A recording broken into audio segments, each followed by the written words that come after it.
यानंतर ठाण्यामध्ये जाऊयात, नितेश राणे सध्या बोलतायत आणि भारतीय जनता पक्षाच्या विरोधात मतदान द्या, हा वोट जिहाद हा जनतेसमोर मी आणण्याचा प्रयत्न केलेला आहे। एका बाजूला आम्हाला हिंदू समाजाला अशा पद्धतीचं डिवचायचं आणि दुसऱ्या बाजूला मस्जिद आणि अजानच्या नावाने मतदान मागायचं, हे जे काय वोट जिहादचे प्रकार आहेत ह्याला उत्तर येणाऱ्या 15 तारखेला राष्ट्रभक्त हिंदू समाजाने दिलं पाहिजे। नेरेटिव्ह यावर सेट केलं जातं, याबाबत कुठेतरी सरकारने आवाज उठवला पाहिजे, कारण ज्या पद्धतीनं धर्माच्या नावावरती खुल्या वोट मागितले जातात। हो, कारण हेच या लोकांनी लोकसभेला केलं, आताही हे लोक धर्माच्या नावाने मागतायत।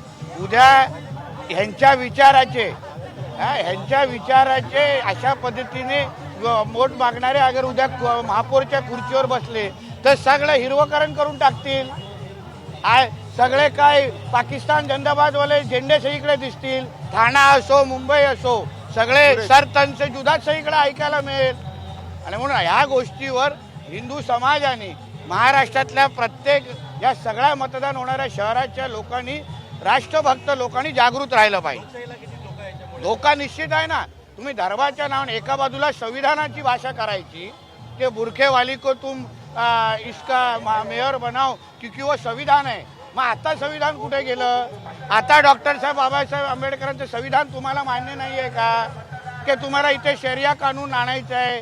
म्हणूनच 15 तारीख प्रत्येक हिंदू समाजाच्या व्यक्तीने विचार करायला पाहिजे। उद्या आपले मकर संक्रांती असली तरी मोठ्या प्रमाणामध्ये जे आपले गुजराती आणि मारवाडी समाजाचे आपले जे बांधव आहेत, कुटुंबे आहेत, जे गुजरात आणि या आपल्या गावात जातात, त्यांनी या वेळीची निवडणूक हे हिंदू समाजासाठी दृष्टिकोन अतिशय महत्त्वाची आहे। नाहीतर पुढच्या वर्षी ह्यांच्यासारखे हिरवे साप जे जिहाद करू पाहत आहेत हे अगर उद्या ठाण्यावर मुंबईवर मुख्य खुर्चीवर बसले, महापौरच्या खुर्चीवर बसले ना, तर पुढच्या वर्षीचे मकर संक्रांतीच्या वेळी तुम्ही जे पतंग उडवता ते पण पतंग उडवायला हे लोक तुम्हाला देणार नाही, हे लक्षात ठेवलं पाहिजे।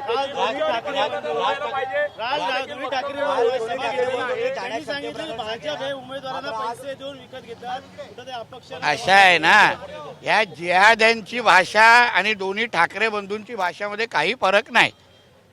आज है ना वोट चोरीचे आरोप करायचे आहेत। आता कोणतरी त्यांच्यातला नेता बोलला की आम्ही बोगस मतदारांना आम्ही जाऊन मारणार। पहिले जाऊन मोहल्ल्यामध्ये उभे राहा, सर्वात जास्त बोगस मतदार तिथे असतात।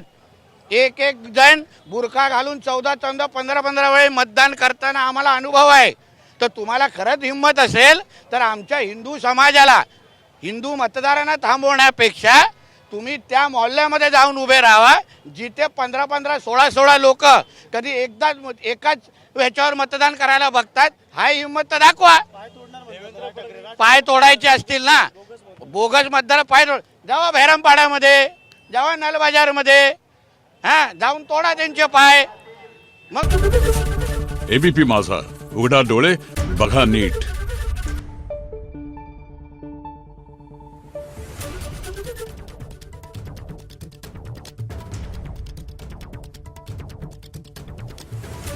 Thank you.